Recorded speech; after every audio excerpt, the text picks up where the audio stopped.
when COINTELPRO started, the program to dismantle basically the Black liberation movement in the 60s and 70s, that it was a construct put together by J. Edgar Hoover and all his cronies, that was going to begin the demise of the party. That people were going to actually kill folks, take people out, discredit folks, or whatever, in a conscious way. And I feel very fortunate to not have been severely impacted by that, even though I think there's different things that have happened in my life that I could probably say that might have had something to do with different periods that I had where it was hard for me to get a job, or it was hard for me to do certain kind of things because people might have put information out there about me that I didn't even know about. But in terms of,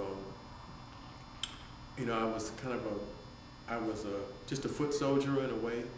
So I wasn't seen as that important as a person to take out like Fred Hampton or other folks who had to be targeted for because they had a much higher profile for the kind of work that they were doing.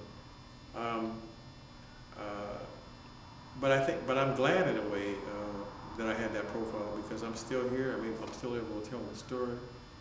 It's people like the university or institutions like the University of Washington and you who are interested in hearing what I have to say. So I'm humbled by all that. And I have 2 young sons, and two young granddaughters. And people always ask me, well, what would you do if one day your sons or your granddaughters came and said to you, I want to join some new reiteration of something like the Black Panther Party? And I would say, well, if they were sincere, if they felt that this was going to be something they had to do to make their stamp, put their stamp on rechanging the direction of history, their current history, or their future, I would be behind them 1,000%. Because even though my parents, or my dad in particular, was afraid for me, I don't think he was afraid for what I was doing as much as he was afraid of what the system might do to me.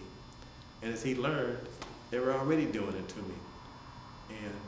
But he didn't want he thought I had potential to do something in a much more significant way, to be the first person, or as it turned out, I was the first person in my family to go to college and the first person in my family to get out of college.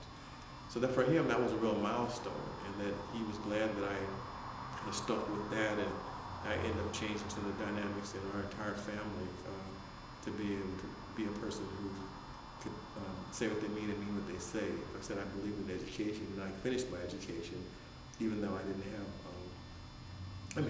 he wasn't able to give me a dime for my education because he didn't have any money. He was kind of a low threshold, a low income worker for most of his life. But I do feel that it's in his honor, and the other people that passed in my family have gone by the wayside, and others within the Black community, other communities, low income communities, or other impoverished communities that I kind of dedicated my life to being something about it. So even today, I'm still part of the movement. I don't think it's ever time to retire. I do believe in helping a new generation of young people come forth and do what they need to do. The issues that we struggle with have gotten a lot more complex since I was younger.